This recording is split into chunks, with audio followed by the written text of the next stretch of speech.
भारतीय संविधान के महत्वपूर्ण प्रश्न जो प्रतियोगी परीक्षाओं में बार बार पूछे जाते हैं, इनकी तैयारी करना हर अभ्यर्थी के लिए जरूरी है। आज हम संविधान से जुड़े उन सभी महत्वपूर्ण सवालों पर चर्चा करेंगे जो यूपीएससी, एसएससी, रेलवे, पुलिस और अन्य प्रतियोगी परीक्षाओं में लगातार आते रहते हैं। इन प्रश्नों की गहराई को समझना और उनके विभिन्न पहलुओं पर पकड़ बनाना सफलता की कुंजी है। दरअसल संविधान के प्रश्न सिर्फ रटकर नहीं बल्कि समझकर ही हल होते हैं। जब आप इन प्रश्नों का अभ्यास करते हैं तो ध्यान रखें कि हर साल परीक्षा पैटर्न में थोड़ा बदलाव होता रहता है, लेकिन मूल सिद्धांत वही रहते हैं। सबसे पहले संविधान सभा से जुड़े प्रश्न देखते हैं।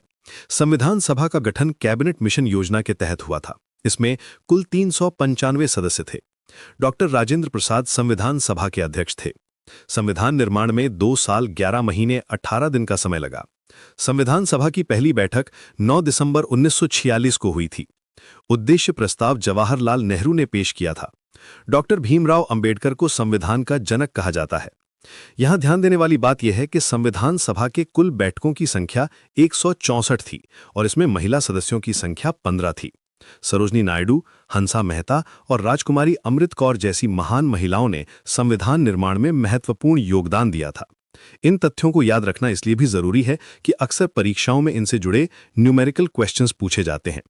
अब प्रस्तावना से जुड़े प्रश्नों की बात करते हैं। प्रस्तावना को संविधान की आत्मा कहा जाता है। मूल प्रस्तावना में 32 शब्द थे। 42वें संशोधन 1976 में समाजवादी, पंथनिरपेक्ष और अखंडता शब्द जोड़े गए।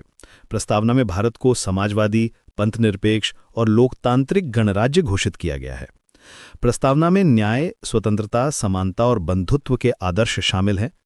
केशवानंद भारती मामले 1973 में सुप्रीम कोर्ट ने माना कि प्रस्तावना संविधान का हिस्सा है और इसका उपयोग प्रावधानों की व्याख्या के लिए किया जा सकता है।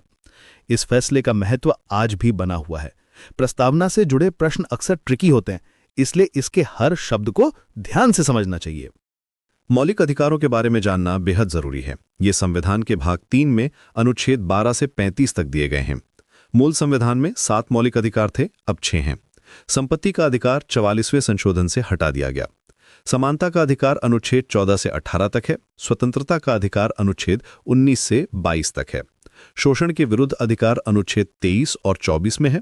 धर्म की स्वतंत्रता का अधिकार अनुच्छेद 25 से 28 तक है। संस्कृति और शिक्षा का अधिकार अनुच्छेद 29 और 30 में है। संवैधानिक उपचारों का अधिकार अनुच्छेद 32 में है। डॉक्टर अंबेडकर ने इसे संविधान का हृदय और आत्मा कहा था। ये अधिकार न्यायालय में प्रवर्तनीय है और इन्हें बंदी प्रत्यक्षीकरण, परमादेश, प्रतिषेध, उत्प्रेषण और अधिकार पृच्छा जैसे रिट के माध्यम से लागू कराया जा सकता है।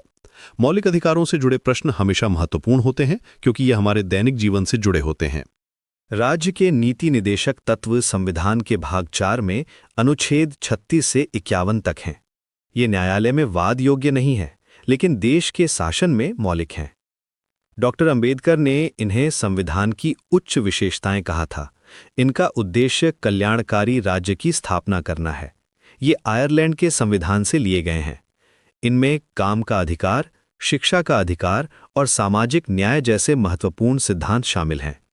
समान न्याय और निःशुल्क कानूनी सहायता, 14 साल तक के बच्चों के लिए निःशुल्क और अनिवार्य शिक्षा और पर्यावरण संरक्षण जैसे प्रावधान भी इसमें हैं।